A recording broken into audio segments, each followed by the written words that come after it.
Ho spiegato prima anche ai colleghi della Digos che mi hanno chiesto se volevo denunciare, dico cosa denuncio.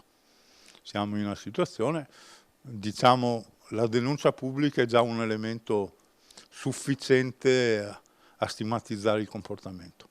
Ha deciso di non procedere legalmente il comandante della polizia locale Marco Agostini, che sabato sera durante l'evento post sfilata di Giorgio Armani all'Arsenale è stato palpeggiato più volte sul sedere. Ma la sua denuncia l'ha fatta pubblicamente attraverso un post su Facebook che poi ha preferito eliminare. Un soggetto che non ho identificato ma che ho dei sospetti si è avvicinato e ripetutamente 4 o 5 volte mi ha messo le mani sul sedere.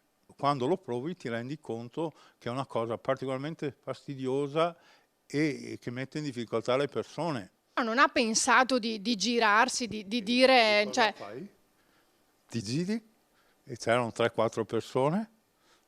È complicato.